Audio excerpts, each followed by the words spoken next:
तो हेलो दोस्तों, स्वागत है आप सभी लोगों का हमारे यूट्यूब चैनल सम्राट अकेडमी में। तो दोस्तों, मेरा नाम है आकाश और फाइनली आप लोगों का टेस्ट है मैथ का। तो टेस्ट देने के लिए बिल्कुल हो जाइए आप लोग तैयार। अब बहुत ही अच्छे question, very most important questions लाए हैं जो कि एग्जाम की दृष्टिकोण से बहुत ही काफ़ी महत्वपूर्ण होता है। वो सारे क्वेश्चंस का टेस्ट होने वाला है। तो आप लोग अच्छे तरीके से टेस्ट देने के लिए हो जाइए तैयार और एक रफ ले लीजिए, उस पर सॉल्यूशन करके आप लोगों को बताना है आंसर। और क्वेश्चन बहुत ही ज़्यादा महत्वपूर्ण है। तो चलिए आज का टेस्ट हम स्टार्ट करने वाले हैं। लेकिन स्टार्ट करने से पहले मैं आपको बता दूं कि वीडियो को लाइक नहीं किया तो प्लीज़ लाइक कर दीजिए और चैनल पर नहीं हो तो प्लीज़ चैनल को भी सब्सक्राइब कर लीजिए और साथ ही साथ बेल आइकन को भी प्रेस कर लीजिएगा। तो चलिए टेस्ट अब हम ले रहे हैं, स्टार्ट कर रहे हैं। और टेस्ट देने के लिए बिल्कुल तैयारी का सबका आंसर आना चाहिए, ठीक है। एक भी जितने लोग देख रहे हैं सभी लोगों का आंसर आना चाहिए। तो अब हम बढ़ेंगे फर्स्ट प्रश्न नंबर पहले की ओर। अब बहुत अच्छा प्रश्न है और उसको सॉल्यूशन करके आप लोग बताइए। जैसा कि देख पा रहे हैं पहला प्रश्न आपके स्क्रीन पे आ गया, बहुत ही ज़्यादा महत्वपूर्ण है। जल्दी से आप लगाना स्टार्ट कीजिए, मैं वेट कर रहा हूँ। क्वेश्चन ये कह रहा है कि क्या x बराबर 3 समीकरण x square minus 5x plus 7 का हल है कि नहीं। देखिए बहुत ही सिंपल क्वेश्चन है लेकिन महत्वपूर्ण क्वेश्चन है। जल्दी से बताइए कि इसका आंसर क्या होगा, ठीक है। बताइए कि क्या x बराबर 3 समीकरण x square minus 5x plus 7 का हल है। मैं टाइम दे रहा हूँ कुछ जल्दी से आप लोग बताइए कि क्या होगा इसका आंसर, ठीक है। कि x बराबर 3 समीकरण इतना का हल है कि नहीं। आपको बताना है कि जो x बराबर 3 है वैल्यू, वो जो समीकरण दिया है इसका हल है कि नहीं। हल करके बताइए हमें। चलिए अब साथ ही साथ मैं भी आप लोगों को लगाना बता रहा हूँ, ठीक है। और आप भी लगा के मतलब कमेंट कीजिएगा और आंसर मिला लीजिए कि सही है कि नहीं। तो देखिए इसका सॉल्यूशन कितना होगा, बहुत सिंपल तरीके से। अब सिंपल दिया है x बराबर 3 दे दिया है आपको और कह रहा है कि समीकरण जो x square minus 5x plus 7 जो है इसका हल है कि नहीं। तो बस सिंपल आपको करना क्या है कि x बराबर 3 यहाँ पे पुटअप कर देना है इस समीकरण में। जहाँ पे भी x आपको दिखाई देगा वहाँ पे x का वैल्यू क्या रख देना है, 3 रख देना है, ठीक है। तो अब मैं इसे हल करने जाऊँगा तो देखिए पहले ही x आ गया, तो पहले x आ गया तो x क्या रखूँगा 3। तो ये क्या हो जाएगा, 3 का स्क्वायर हो जाएगा माइनस 5, फिर गुणे फिर x आ गया तो x क्या रख देंगे, 3 रख देंगे और प्लस क्या हो जाएगा 7 हो जाएगा, ठीक है। चलिए हल करते हैं। 3 का स्क्वायर करेंगे तो हो जाएगा 9, अब माइनस 5 तो यहीं 15 और प्लस से हो जाएगा 7, ठीक है। अब देखिए प्लस 9 और प्लस 7 दोनों जोड़ेंगे तो कितना हो जाएगा, 16 हो जाएगा। तो 16 माइनस 15, अब 16 में से 15 जाएगा तो 1 आ गया। तो ये बताइए कि यहाँ पे हल करने पे क्या आ रहा है, 1 आ रहा है, ठीक है।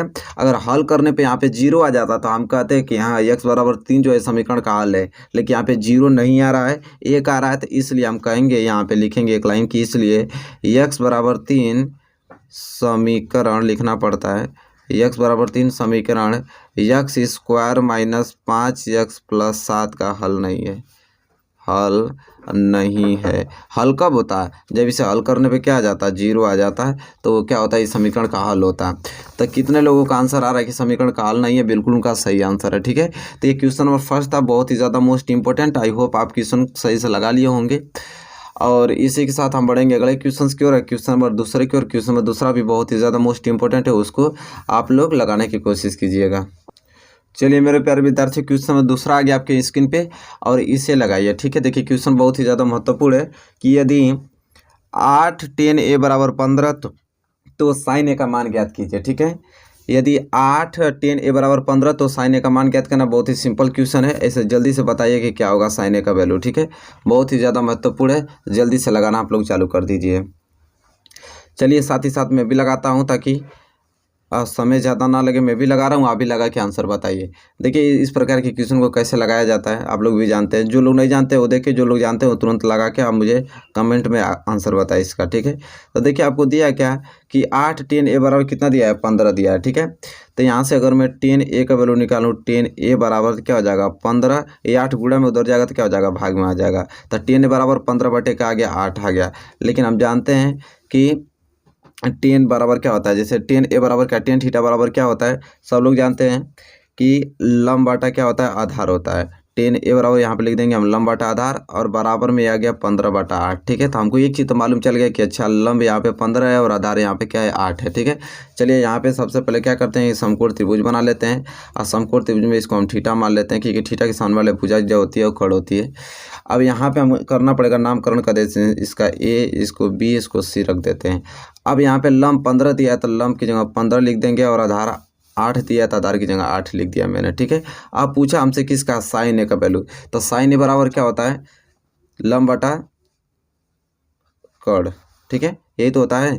साइन ए बराबर क्या होता है, लंब बटा कड़ होता है। तो अब हम करेंगे कि लंब बटा कड़ निकालने के लिए हमें कड़ की वैल्यू चाहिए, तो कड़ दिया है नहीं दिया, तो कड़ निकालना पड़ेगा। ठीक है, तो अब यहाँ पे हम पाइथागोरस का नियम का प्रयोग करेंगे और कड़ निकालेंगे। ठीक है, तो चलिए कड़ निकालने के लिए क्या होगा, कड़ निकालने के बराबर क्या हो जाएगा कि अंडर रूट लंब का स्क्वायर और प्लस किसका, आधार का स्क्वायर। यहाँ से आपका कड़ निकल जाएगा पाइथागोरस नियम से। तो कड़ बराबर क्या हो जाएगा, अंडर रूट लंब, लंब क्या है 15, तो हो जाएगा 15 का स्क्वायर और प्लस आधार कितना है 8, तो 8 का स्क्वायर हो जाएगा। और कड़ बराबर अंडर रूट में क्या हो जाएगा 15 का वर्ग करेंगे तो 225 और 8 का वर्ग करेंगे तो कितना हो जाएगा 64 हो जाएगा। अब यहाँ से कड़ की वैल्यू निकालेंगे तो कितना हो जाएगा 5 4 9 और 6 2 8 और 2, मतलब 225 में 64 जोड़ेंगे तो 289 हो जाएगा। के बराबर 289 का वर्गमूल क्या होता है 17, तो के बराबर 17 मतलब कड़ बराबर 17 आ गया। अब हम यहाँ पे कड़ का भी वैल्यू मालूम चल गया 17। अब हमसे सिंपल किसका पूछा था, साइन ए का, तो साइन ए बराबर क्या हो जाएगा लंब बटा कड़ हो जाएगा। तो यहाँ पे लंब क्या आपका दिया है 15 और कड़ कितना दिया है यहाँ पे 17 था, 15/17 ये क्या हो गया आंसर आ गया स्टूडेंट। ठीक है, तो साइन ए का वैल्यू पूछा है, तो साइन ए का वैल्यू कितना आ गया 15/17। जितने लोगों का 15/17 होगा बिल्कुल सही आंसर होगा। तो देखिए बहुत ही ज़्यादा सिंपल, इसमें ज़्यादा दिमाग लगाने की जरूरत है नहीं। ठीक है, और एक क्वेश्चन आप लोग कर भी लिए हैं मुझे मालूम है, तो बहुत ही सिंपल क्वेश्चन है और इंपॉर्टेंट भी क्वेश्चन है। ऐसे क्वेश्चन देखने को आपको मिलेंगे बोर्ड एग्जाम में। तो चलिए क्वेश्चन नंबर दूसरा का आंसर 15/17 आया है। जितने लोगों का आएगा 100% उनका मार्क्स क्लियर हो जाएगा बोर्ड एग्जाम में अगर आता है क्वेश्चन तो। चलिए बढ़ेंगे हम अगले क्वेश्चन की ओर, क्वेश्चन नंबर तीसरे की ओर, उसको सॉल्व करने की कोशिश कीजिए। चलिए स्टूडेंट देखिए क्वेश्चन नंबर तीसरा आपकी स्क्रीन पे आ गया। बहुत ही ज़्यादा महत्वपूर्ण प्रश्न है, जल्दी से इसका आंसर बताइए क्या होगा। कह रहा है कि यदि एक वृत्त का परिमाप एक वर्ग के परिमाप के बराबर हो तो उनके क्षेत्रफलों का अनुपात है। बहुत ही ज़्यादा मोस्ट इंपॉर्टेंट क्वेश्चन है, जल्दी से बताइए क्या होगा इसका आंसर। ठीक है, कह रहा है कि यदि वृत्त का परिमाप और एक वर्ग का परिमाप अगर बराबर हो तो उनके क्षेत्रफलों का अनुपात क्या होगा, ये आपको बताना है। बहुत ही मोस्ट इंपॉर्टेंट क्वेश्चन है, जल्दी से सॉल्यूशन करके बताइए कि क्या होगा। ठीक है, अनुपात उनके क्या, वृत्त के क्षेत्रफल का और वर्ग के क्षेत्रफलों का अनुपात क्या होगा यदि उनके परिमाप दोनों क्या हों बराबर हों। तो बहुत ही ज़्यादा मोस्ट इंपॉर्टेंट क्वेश्चन है, जल्दी से बताइए। चलिए मैं भी सॉल्यूशन करके बता देता हूँ आप लोगों को कि किस प्रकार यह लगेगा। सबसे पहले वृत्त की हमें क्या मानना पड़ेगा, यहाँ पे देखिए वृत्त है, देखिए वृत्त का परिमाप और एक वर्ग का परिमाप दोनों बराबर दिया है। ठीक है, तो सबसे पहले हम यहाँ पर लिखेंगे कि मानव वृत्त की त्रिज्या, मानव वृत्त की त्रिज्या। ठीक है, तो वृत्त की त्रिज्या क्या मान लेंगे, हम मान लेंगे स्मॉल आर मान लेंगे, सिंपल। और वर्ग की भुजा, ठीक है, तभी तो उसका परिमाप और क्षेत्रफल निकालेंगे जब उसकी भुजा मालूम रहेगा वर्ग का। तो वर्ग की भुजा मैंने मान लिया स्मॉल ए। ठीक है, अब सिंपल हमें कुछ नहीं करना है, वृत्त की त्रिज्या मैंने स्मॉल आर मान लिया और वर्ग की भुजा मैंने स्मॉल ए मान लिया, बस। अब हमको जो बोला है कंडीशन वही काम करना है। कह रहा है कि यदि एक वृत्त का परिमाप, अगर वृत्त का परिमाप और एक वर्ग का परिमाप बराबर हो, ठीक है, ये सिंपल ये काम करना है। तो सबसे पहले वृत्त का परिमाप हम लिखेंगे। ठीक है, तो यहाँ पहले देखिए कैसे बोला है उसी प्रकार लिखना है। कह रहा है कि एक वृत्त का परिमाप, तो हम लिखेंगे यहाँ पे कि वृत्त का परिमाप, क्या लिखेंगे कि वृत्त का परिमाप जो है वह बराबर है किसके, वर्ग के परिमाप के बराबर है, वर्ग के परिमाप के बराबर। यही ना बोला है कि वृत्त का परिमाप जो है वर्ग के परिमाप के बराबर है, तो ठीक है बराबर हो गया। लेकिन अब हम देखेंगे कि वृत्त का परिमाप, वृत्त के परिमाप का फॉर्मूला क्या होता है 2πr होता है। ठीक है, अब बराबर वर्ग के परिमाप, वर्ग का परिमाप क्या होता है तो 4a होता है। ठीक है, तो सिंपल वृत्त का परिमाप की जगह मैंने 2πr लिख दिया और वर्ग के परिमाप की जगह मैंने 4a लिख दिया। ठीक है, सिंपल। अब यहाँ पे करना पड़ेगा कि यहाँ से मैं अगर ए की वैल्यू में निकालूं तो क्या हो जाएगा 2πr, या 4 गुणा में तो 4 इधर आएगा तो भाग में हो जाएगा, 2 से कटा दीजिए, 2 दूनी के 4, तो यहाँ से क्या बच गया πr/2 बराबर ए। मतलब ए का वैल्यू क्या यहाँ पे आ गया πr/में क्या आ गया 2 आ गया स्टूडेंट। ठीक है, अब यहाँ ए की वैल्यू ये आ गया। अब कह रहा है कि यदि वृत्त का परिमाप एक वर्ग के परिमाप के बराबर, तो बराबर था, मैंने ए का वैल्यू निकाल दिया। अब कह रहा तो उनके क्षेत्रफलों का अनुपात बताइए। ठीक है, अब यहाँ पे अनुपात पूछा है उनके क्षेत्रफल का। ठीक है, तो अनुपात लिखेंगे तो यहाँ पे लिखेंगे हमें कि वृत्त का क्षेत्रफल, वृत्त का, अब क्षेत्रफलों का अनुपात पूछा है ना, तो वृत्त का क्षेत्रफल बटे में वर्ग का क्षेत्रफल। अब हम अनुपात निकालेंगे इनके क्षेत्रफलों का। ठीक है, तो वृत्त का क्षेत्रफल बटे में वर्ग का क्षेत्रफल, तब यहाँ से अनुपात निकल जाएगा। तो वृत्त का क्षेत्रफल का फॉर्मूला क्या होता है πr² और वर्ग का क्षेत्रफल का क्या होता है a² होता है। ठीक है, तो ये अनुपात निकल गया। अब वृत्त का क्षेत्रफल πr² और वर्ग का क्षेत्रफल a²। ठीक है, अब हमें करना पड़ेगा एक चीज़ कि ऊपर πr² जैसे दिया वैसे लिख लीजिए πr², लेकिन नीचे a²। देख पा रहे हैं कि ए का वैल्यू हमारा क्या है, पाई आर बटे 2 आया है। तो जहाँ पे भी ए, यहाँ पे ए की जगह क्या लिख दूंगा मैं, पाई आर बटे 2 लिख दूंगा। तो ए आ गया तो ए की जगह क्या लिखूंगा मैं, पाई आर बटे में 2 का होल स्क्वायर हो जाएगा यार, ठीक है। अब इसे हल करेंगे तो ऊपर हो गया आपका पाई आर स्क्वायर, अब बटे में देखिए पाई आर का स्क्वायर करेंगे तो हो जाएगा पाई का स्क्वायर और आर का स्क्वायर, और बटे में 2 का स्क्वायर करेंगे तो हो जाएगा 4, ठीक है। अब यह 4 की मल्टीप्लाई ऊपर कर देंगे तो हो जाएगा आपका पाई आर स्क्वायर गुणे 4, और नीचे आपका बच गया कि पाई स्क्वायर और आर स्क्वायर। तो आर स्क्वायर से आर स्क्वायर कैंसिल, और एक पाई से ये ऊपर वाला एक पाई कैंसिल, तो बच गया क्या, 4 बटे क्या बच गया, पाई बच गया, 4 बटे पाई। अब हम यहाँ लिखेंगे 4 बटे पाई का मान क्या होता है, 22/7, इसलिए 22/7 लिख देंगे पाई की जगह वैल्यू इसका। अब हमें ये करना पड़ेगा स्टूडेंट कि 7 का मल्टीप्लाई ऊपर में कर देंगे, तो 7 चौक क्या हो जाएगा 28, 28 बटे में क्या हो जाएगा 22, ठीक है। आप सिंपल कटा दीजिए। अब किससे कटाएंगे, 2 से कटाएंगे तो 2 एकम 2, 2 दूनी के 2 चौको 8, 14 बार में कट जाएगा। ऐसे कटाएंगे तो 2 एकम 2, 2 एकम 2, 11 बार में कट जाएगा। तो 14 बटे 11, मतलब कि अनुपात पूछा तो अनुपात में लिख देंगे 14/11, ठीक है। तो हमको मालूम चल गया कि वृत्त का क्षेत्रफल और वर्ग के क्षेत्रफल का अनुपात पूछा है तो क्या आ जाएगा, 14/11 आ जाएगा। जितने लोगों का ये आंसर आया बिल्कुल उनका सही है। तो बहुत ही सिंपल है, कुछ नहीं करना था। यहाँ पे जैसे पूछा था कि वृत्त का परिमाप और वर्ग का परिमाप बराबर था, मैंने बराबर करके ए का वैल्यू निकाल दिया, फिर उन क्षेत्रफलों का अनुपात निकाल दिया, वहाँ पर ए का वैल्यू पुटअप करके, तो यहाँ पे 14/11 आ गया। तो जैसे जैसे मैं किया हूँ वैसे वैसे आप लोग किए भी होंगे, तभी तो आंसर आया होगा आपका। तो जितने लोगों का ये आंसर आया बिल्कुल सही है, ठीक है।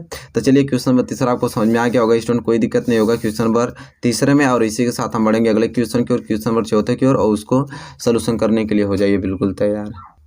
चलिए मेरे प्यारे विद्यार्थी, देखिए क्वेश्चन नंबर 4 आपकी स्क्रीन पे आ गया, जल्दी से इसका आंसर बताइए। कह रहा है कि यदि 5, 10, 15, आर, 20, 35 और 40 का समांतर माध्य आपका 21 दिया हुआ हो तो आर का मान होगा। ये भी बहुत ही सिंपल क्वेश्चन है लेकिन पूछा जाता है, ठीक है। तो जल्दी से बताइए क्या होगा इसका आंसर। बहुत दिन बाद टेस्ट लिया जा रहा है इसलिए सारे सिंपल क्वेश्चंस में रखा हूँ ताकि आपको कोई दिक्कत ना हो, आसानी से इसको हल कर पाएँ। धीरे धीरे जैसे बढ़ते जाएंगे क्वेश्चन टफ आते रहेंगे आप लोगों का, ठीक है। दीर्घोत्तरी भी का टेस्ट लिया जाएगा, लेकिन फिलहाल इस क्वेश्चन का सोल्यूशन कीजिए क्योंकि ये क्वेश्चन बहुत ही ज़्यादा महत्वपूर्ण है। आपको आंकड़ा दे चुका है यहाँ पे 5, 10, 15, आर 20 और 35, 40 का समांतर माध्य भी बता चुका है कि 21 है, और आर का मान ज्ञात करना है। जल्दी से बताइए स्टूडेंट, बहुत ही ज़्यादा महत्वपूर्ण प्रश्न है। तो जैसा कि सभी लोग जानते हैं कि इसका हल कितना सिंपल है, ठीक है। समांतर माध्य बराबर क्या होता है, सब लोग जानते हैं समांतर माध्य, ठीक है। अब समांतर माध्य जो आंकड़ा दिया रहता है, संख्या जो दिया होता है, उस संख्याओं का योग कर लेते हैं यहाँ पे। तो यहाँ पे लिख सकते हैं आपकी संख्याओं का योग, जो भी संख्या आंकड़ा में दिया उन संख्याओं का योग कर लीजिए, अब बटे में जितनी कुल संख्या हो उसका भाग दे दीजिए, ठीक है। तो यही तो होता है समांतर माध्य बराबर संख्याओं का योग बटे में कुल संख्या। तो समांतर माध्य तो आपको आगे दे ही रखा है कि समांतर इन सभी संख्याओं का समांतर माध्य कितना है, 21। तो समांतर माध्य की जगह मैं क्या लिखूंगा, 21 और बराबर संख्याओं का योग, जितना भी संख्या दे रहा है इसका योग कर लीजिए। तो हो जाएगा 5 आ प्लस 10 आ प्लस 15 आ प्लस कैपिटल आर आ प्लस 20 आ प्लस 35 आ प्लस 40, और बटे में क्या, कुल संख्या। कितनी संख्या है, 1 2 3 4 5 6 7, 7 है तो 7 बटे में 7 कर लीजिए, बात खत्म। 7 की मल्टीप्लाई 21 में कर दीजिए तो 7 एकम 7 और 7 दूना के 14, कितना हो जाएगा 147। और यहाँ से जोड़ लीजिए तो 10 में 5 जोड़ेंगे तो 15, 15, 15 कितना हो जाएगा 30, और 30 20 कितना हो जाएगा यहाँ पे 50, और 50 और 40 कितना हो जाएगा 90, और 90 में 35 यहाँ जोड़ लीजिए तो 9 3 12, 100 कितना हो जाएगा 25, 125 और प्लस कितना हो जाएगा आर हो जाएगा, ठीक है। अब यहाँ से आर की वैल्यू निकालना था तो आर बराबर क्या हो जाएगा, 147 माइनस 100 कितना हो जाएगा 25 हो जाएगा। तो आर बराबर कितना निकल जाएगा, 7 में से 5 गया तो 2, और 4 में से 2 जाएगा तो 2, ठीक है। कितना आ गया 22। तो आर बराबर स्टूडेंट कितना आ गया यहाँ पे 22 आ गया। तो जितने लोगों का 22 आया होगा बिल्कुल सही है। आर का ही वैल्यू पूछा था तो बहुत ही सिंपल और बहुत अच्छे क्वेश्चन होते हैं। तो जितने लोगों का 22 आया बिल्कुल उनका सही आंसर है स्टूडेंट। बहुत लोगों का कमेंट आ रहा है 22, तो बिल्कुल सही उनका। तो चलिए क्वेश्चन नंबर 4 यहाँ पे क्लियर होता हुआ सिंपल क्वेश्चन है, ठीक है। और इसी के साथ हम बढ़ेंगे अगले क्वेश्चन की ओर, क्वेश्चन नंबर 5 की ओर, उसको लगाइए, बहुत ही अच्छा क्वेश्चन है। चलिए स्टूडेंट देखिए क्वेश्चन नंबर 5 आपकी स्क्रीन पे आ गया। बहुत ही अच्छा क्वेश्चन है कि बिंदुआ दे चुका है आपको, बिंदु दे चुका है 5, 0 और एक बिंदु दे चुका है -12, 0 के बीच की दूरी, ठीक है। तो 2 बिंदु दिया है, दोनों बिंदुओं के बीच की दूरी पूछ रहा है। बहुत ही ज़्यादा मोस्ट इंपॉर्टेंट, जल्दी से बताइए, ठीक है। मान लीजिए कोई बिंदु यहाँ पे, एक बिंदु यहाँ पे, बिंदु ए है और ये बिंदु क्या है बी है। ए का निर्देशांक दे रखा है आपको 5, 0 और बी का निर्देशांक दे रहा है -12 कामा 0। अब इन दोनों बीच की दूरी पूछ रहा है, दो बिंदुओं के बीच की दूरी पूछ रहा है। जल्दी से बताइए, सूत्र अगर आपको मालूम होगा तो तुरंत इसको आप लगा देंगे। बहुत ही प्यारा प्रश्न है, जल्दी से बताइए। इतना हिंट आपको लिए बहुत काफ़ी है। तो दो बिंदु दे चुका है, दोनों बिंदुओं के बीच की दूरी पूछ रहा है। जल्दी से बताइए क्या होगा इसका आंसर स्टूडेंट। बहुत ही प्यारा प्रश्न है। तो चलिए बताइए, मैं भी इसको हल करके बता देता हूँ आप लोगों को। आंसर मैच करा लीजिएगा अपने से, आप भी हल करते रहे। देखिए, दो बिंदुओं के बीच की जो दूरी होता है इसको स्मॉल डी से डिनोट करते हैं, और इसका फार्मूला जो होता है स्टूडेंट होता है कि x1 माइनस x2 का होल स्क्वायर और प्लस y1 माइनस y2 का क्या होता है होल स्क्वायर। ये दो बिंदुओं के बीच की दूरी का फार्मूला होता है। देखिए क्या होता है कि इसे मानते हैं x1 और इसे मानते हैं y1, इसे मानते हैं x2 और इसे मानते हैं y2। ये तो जानते हैं आप लोग, ठीक है, बिंदु को निर्धारित करने के लिए। अब यहाँ पे सिंपल आपको करना क्या है, यहाँ पे x1 की जगह क्या है 5 और माइनस x2 की जगह क्या है यहाँ पे -12। तो यहाँ पर -12 का क्या हो जाएगा होल स्क्वायर और प्लस y1 कितना है यहाँ पे 0 और माइनस y2 के इतना है यहाँ पे भी 0, तो 0 का स्क्वायर। ठीक है, अब करना है यहाँ पे ये चीज़ है कि 5 माइनस का गुणा माइनस में होगा तो हो जाएगा +12 का होल स्क्वायर, और 0 में से 0 गया तो 0 ही बचेगा, 0 का होल स्क्वायर हो जाएगा। अब करड़ी में कितना हो जाएगा 12 5 17, तो हो जाएगा 17 का होल स्क्वायर और प्लस 0 का स्क्वायर क्या होता है 0 होता है। अब यहाँ पे 17 का होल स्क्वायर करेंगे कितना हो जाएगा 289 और प्लस 0, तो 0 ऐसे ही रहेगा। अब 289 में 0 जोड़ेंगे तो क्या हो जाएगा 289 और 289 का वर्गमूल निकालेंगे तो क्या हो जाएगा 17। ठीक है, तो देखिए दो बिंदुओं के बीच की दूरी जब निकालते हैं तो उसका कोई मात्रक नहीं होता, उसको इकाई में लिखा जाता है, तो ये हो जाएगा 17 इकाई। ठीक है, तो अब इस क्वेश्चन का सही आंसर क्या हो जाएगा 17 इकाई। दो बिंदुओं के बीच की दूरी कितना आ गया यहाँ पे 17 इकाई आ गई। जितने लोगों का 17 इकाई है बिल्कुल उनका सही आंसर है। ठीक है, तो यहाँ पे दो बिंदु दे रखा था, उनके बीच की दूरी पूछा तो स्मॉल डी बराबर कितना आ गया 17 इकाई आ गया। ठीक है, तो देखिए स्टूडेंट, इस वीडियो में मैंने टोटल 5 मोस्ट इंपॉर्टेंट क्वेश्चन का टेस्ट लिया। जरूर बताइएगा कमेंट करके 5 में से कितने क्वेश्चन आपने सही किया है, कितना नहीं। ठीक है, और पढ़ाई अपनी जारी रखते रहिए। कौन जानता है पेपर हो जाए, पेपर हो जाएगा तो अच्छी तरीके से आप अच्छा मार्क्स भी ला सकेंगे। तो इसलिए पढ़ाई में धीरे धीरे आप कंटिन्यूटी करने वाला हूँ। ठीक है, जैसे ही मालूम चल जाएगा कि पेपर होने वाला है तो बहुत अच्छे तरीके से हम लोग तैयारी करना चालू कर देंगे। फिलहाल ये चीज़ जरूरी, आप लोग टेस्ट रोज देते रहिएगा रेगुलर। तो बताइए वीडियो आपको कैसी लगी। वीडियो आपको अच्छी लगी तो प्लीज़ इसे लाइक कीजिए, और चैनल पर नहीं होता प्लीज़ चैनल को भी सब्सक्राइब कर लीजिए, साथ ही साथ बेल आइकन को भी प्रेस कर लीजिए। वीडियो को शेयर करना मत भूलिएगा दोस्त, क्योंकि आपके फ्रेंड भी इस टेस्ट को देख के आजमा सकते हैं कि इतना दिन से पढ़े हैं, कुछ याद है कि नहीं उनको। ठीक है, तो चलिए मिलेंगे नेक्स्ट वीडियो में, तब तक के लिए दोस्तों धन्यवाद।